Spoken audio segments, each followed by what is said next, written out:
வாழை இலை விருந்து வியூவர்ஸ் எல்லாருக்கும் வணக்கம். இன்றைக்கி நம்ம ஒரு special recipe Dindigul Thalappakatti mutton biryani எப்படி பண்ணுறதுங்கிறத பார்க்கலாம். இனி தலப்பாக்கட்டி பிரியாணி சாப்பிட்றதுக்கு நீங்கள் வெளியில் கடைக்கு போகணும்னு அவசியம் இல்லை, வீட்டிலேயே செஞ்சு சாப்பிடலாம். எப்படி பண்ணுறது, இதுக்கு தேவையான இன்க்ரீடியன்ஸ் என்னென்னங்கிறத இப்போ பிரியாணி செய்கிறதுக்கு எப்போவுமே சீரக சம்பா ரைஸ் எடுத்துக்கோங்க, ரொம்ப டேஸ்ட்டாக இருக்கும். மட்டன் பீசஸ், இஞ்சி பூண்டு, புதினா, தக்காளி, வெங்காயம் சின்ன சின்னதாக ஸ்லைஸ் பண்ணிக்கோங்க, கொத்தமல்லி தழை, பட்டை, கிராம்பு, சோம்பு, மிளகு, ஏலக்காய் இது எல்லாத்தையுமே பவுடர் பண்ணி வச்சுக்கோங்க. லெமன் ஜூஸ், கொஞ்சம் தயிர். இப்போ எப்படி பண்ணுறதுன்னு பார்க்கலாம். முதல்ல அரைக்கிறதுக்காக கொஞ்சமாக சின்ன சின்னதாக கட் பண்ணி வச்சுருக்கிற வெங்காயம், பொடி பொடியாக கட் பண்ணி வச்சுருக்கிற புதினா, அதுக்கப்புறம் இஞ்சி பூண்டு, கொஞ்சம் கொத்தமல்லி தழை, இது எல்லாத்தையுமே போட்டு நம்ம நல்லா பேஸ்ட் மாதிரி அரைச்சிடலாம். இந்த மாதிரி நல்லா அரைச்சதுக்கப்புறம் ஒரு பாத்திரத்தில் மட்டன் பீசஸை நல்லா வாஷ் பண்ணிவிட்டு இதில் போட்டுட்டு அரைச்சிருக்கிற இந்த மிக்ஸை கொஞ்சமாக இதில் ஆட் பண்ணிக்கோங்க. கொஞ்சம் உப்பு, ஃப்ரைட் ஆனியன் கடையிலேயே கிடைக்கும், இல்லைனா நீங்கள் ஆயிலில் நல்லா டீப் ஃப்ரை பண்ணிக்கோங்க. கொஞ்சம் ரெட் சில்லி பவுடர், அரைச்சி வச்சுருந்த கரம் மசாலா தூள், கொஞ்சம் புதினா,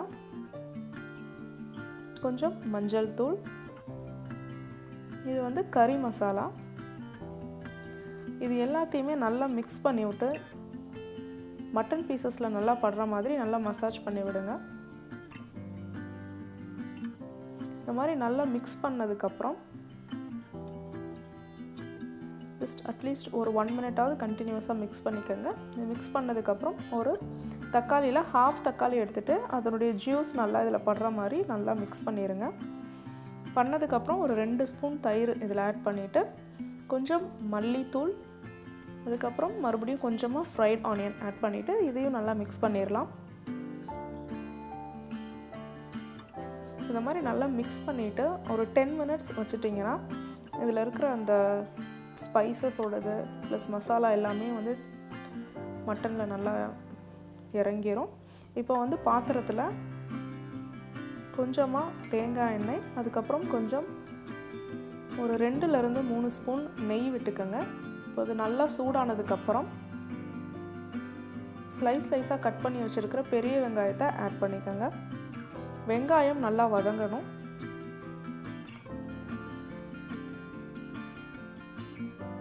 வெங்காயம் நல்லா வதங்கினதுக்கப்புறம் அரைச்சி வச்சுருந்த ஸ்பைசஸ் இது எல்லாத்தையுமே ஆட் பண்ணிக்கோங்க.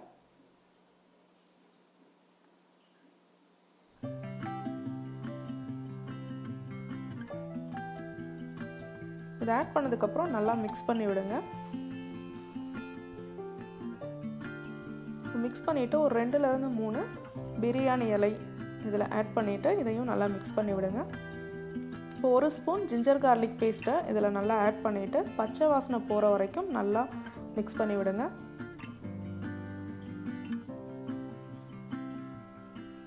இப்போது மிச்சம் இருக்கிற அந்த அரைச்சி வச்சுருக்கிற பேஸ்ட்டை இதில் ஆட் பண்ணிவிட்டு இதில் இருக்கிற அந்த வெங்காயமோட பச்சை வாசனை எல்லாம் போகிற அளவுக்கு நீங்கள் நல்லா வதக்கணும். இப்போது கட் பண்ணி வச்சுருக்கிற பாதி தக்காளி இதில் போட்டுடலாம். தக்காளியோட ஜூஸ் நல்லா வெளியில் வர வரைக்கும் இதையும் வதக்கிடலாம்.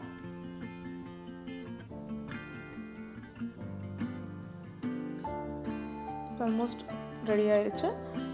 இந்த மாதிரி ஆனதுக்கப்புறம் கொஞ்சம் மல்லித்தூள், அதுக்கப்புறம் ஒரு 2 ஸ்பூன் வரமிளகாய் தூள், அதாவது ரெட் சில்லி பவுடர். இது உங்கள் காரத்துக்கு ஏற்ற மாதிரி நீங்கள் ஆட் பண்ணிக்கோங்க.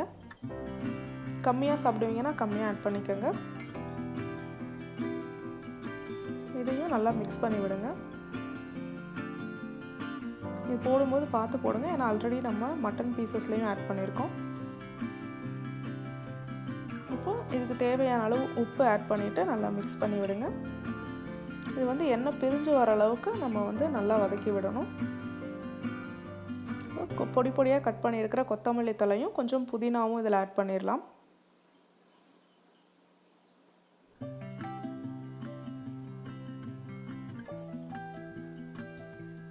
இப்போ இதெல்லாமே நல்லா வதங்கிட்டுருக்கு. இப்போ பார்த்தீங்கன்னா லைட்டாக ஆயிலெல்லாம் வெளியில் வர ஆரம்பிச்சிருச்சு. ஸோ இந்த ஸ்டேஜில் ஒரு 2 ஸ்பூன் இல்லைன்னா 3 ஸ்பூன் உங்கள் கிரேவி எவ்வளோ குவான்டிட்டி வேணுமோ அது அளவுக்கு தயிர் ஆட் பண்ணிவிட்டு நல்லா மிக்ஸ் பண்ணி விடுங்க. ஸோ இப்போ ஆல்மோஸ்ட் இந்த மசாலா வந்து ரெடி ஆயிடுச்சு. ஸோ இதை வந்து நல்லா மிக்ஸ் பண்ணதுக்கப்புறம் நீங்கள் வந்து ஆல்ரெடி மேரினேட் பண்ணி வச்சுருக்கிற இந்த மட்டன் பீசஸ் எல்லாம் வந்து இதில் ஆட் பண்ணிடலாம்.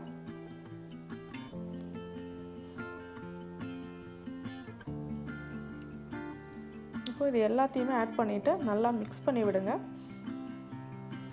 ஒரு 5 மினிட்ஸ் இது வந்து அப்படியே வதக்கி விடுங்க. ஸோ தட் அந்த மசாலா எல்லாமே ஒன்றாகும். இப்போ இது நல்லா வதக்கினதுக்கப்புறம் தேவையான அளவு கொஞ்சம் தண்ணி ஊற்றி நம்ம வந்து ஒரு 4லேருந்து 5 விசில் விட்டுறலாம்.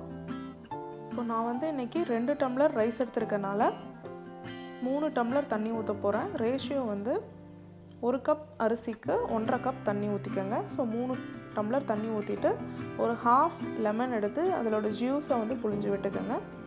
இப்போ அதை நல்லா மிக்ஸ் பண்ணிவிட்டு ஒரு 4லேருந்து 5 விசில் மட்டன் பீசஸ் வேகிறதுக்காக நம்ம குக்கரில் மூடி வச்சிடலாம்.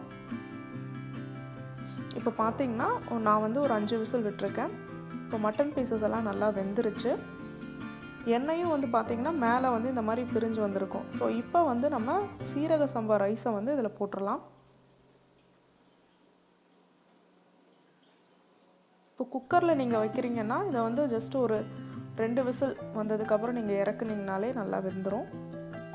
நான் வந்து இன்றைக்கி தம் போட போகிறேன். ஸோ அதனால் இந்த ரைஸ் வந்து ஒரு 10 மினிட்ஸ் இதிலையே வேகிற அளவுக்கு நான் வச்சுருக்கேன். இப்போ பார்த்தீங்கன்னா ரைஸ் எல்லாம் ஒரு 10 மினிட்ஸ் ஆனதுக்கப்புறம் கொஞ்சம் மேலே தண்ணியோட லெவலுக்கு வந்திருக்கும். ஸோ அந்த டைமில் நான் வேறு ஒரு பாத்திரத்துக்கு இதை ட்ரான்ஸ்ஃபர் பண்ணிவிட்டு மேலே அலுமினியம் ஃபாயில் போட்டுட்டு இது வெயிட்டுக்காக ஒரு மூடியை போட்டு மூடிடுறேன். இப்போ இதை வந்து அவனில் ஒரு 350 டிகிரியில் ப்ரீஹீட் பண்ணிவிட்டு ஒரு 15லேருந்து 20 மினிட்ஸ் நம்ம வச்சு எடுத்துடலாம். இப்போ 20 மினிட்ஸ் ஆனதுக்கப்புறம் நீங்கள் பார்த்தீங்கன்னா இப்போ ரெடியாக இருக்கும் மட்டன் பிரியாணி. இதை ஓப்பன் பண்ணி பார்த்தீங்கன்னா ரைஸ் எல்லாமே நல்லா வெந்திருக்கும், ஒட்டாமையும் வந்திருக்கும், நல்லா உதிரி உதிரியாக இருக்கும் ரைஸ் சாப்பிட்றதுக்கு. அதே சமயம் நல்லா வெந்தும் இருக்கும். இந்த ரைஸ் வந்து ரொம்ப டேஸ்ட்டாகவும் இருக்கும். கொஞ்சமாக கொத்தமல்லி தழை இது மேலே போட்டுட்டு ஒரு ஸ்பூனில் வந்து இதை லைட்டாக கிளறி விடுங்க. இப்போ பார்த்திங்கன்னா இந்த ரைஸ் எல்லாம் நல்லா உதிரி உதிரியாக ஒட்டாமல் வந்திருக்கும். ஸோ இது எல்லாத்தையுமே நல்லா கிளறி விட்டுட்டு நீங்கள் வந்து இதை சர்வ் பண்ண ஆரம்பிச்சிடலாம். இப்போ நம்ம ஆல்ரெடி 5 to 6 விசில்ஸ் விட்டனால நல்லா மட்டன் பீசஸும் வெந்திருக்கும். இந்த பிரியாணி ரொம்பவே டேஸ்ட்டாக இருக்கும். நீங்களும் வீட்டில் ட்ரை பண்ணி பாருங்கள். இந்த பிரியாணிக்கு நீங்கள் ஆனியன் ரைத்தா இல்லைனா வந்து ஒரு மட்டன் கிரேவி இல்லைனா சிக்கன் கிரேவி கூட சைட் டிஷ்ஷாக வச்சு சாப்பிட்லாம். நான் வந்து இன்றைக்கி கொஞ்சம் மட்டன் கிரேவி செஞ்சுருக்கேன். இப்போ பார்த்தீங்கன்னா மட்டன் பிரியாணி வித் சீரகம் சம்பா ரைஸ் வந்து ரொம்ப சூப்பராக ரெடி ஆயிருச்சு. இப்போ இதுக்கு சர்விங்காக நான் வந்து கிரேவி வந்து ஒரு பாத்திரத்தில் ஊற்றிடுறேன். இது வந்து மட்டன் கிரேவி. உங்களுக்கு மட்டன் கிரேவி ரெசிபி வேணும்னா நான் இன்னும் கொஞ்சம் நாள் அப்லோட் பண்ண போகிறேன். ஸோ அதை நீங்கள் பார்த்து செஞ்சுக்கலாம். கூடவே ஆனியன் ரைத்தாவும் வச்சு நீங்கள் இதை சர்வ் பண்ணலாம். இப்போ சூப்பராக mutton biryani with mutton gravy ready ஆயிடுச்சு. சுவையான தலப்பாக்கட்டி மட்டன் பிரியாணி ரெடி ஆயிடுச்சு. இந்த ரெசிபியை நீங்களும் உங்கள் வீட்டில் ட்ரை பண்ணி பாருங்கள். பிடிச்சிருந்துச்சுன்னா லைக் பண்ணுங்கள், கமெண்ட் பண்ணுங்கள், உங்கள் ஃப்ரெண்ட்ஸுக்கும் ஷேர் பண்ணுங்கள். இந்த மாதிரி இன்ட்ரெஸ்டிங் ரெசிபிஸ் பார்க்குறதுக்கு வாழை இலை விருந்து சேனலை சப்ஸ்கிரைப் பண்ணுங்கள். தேங்க்யூ.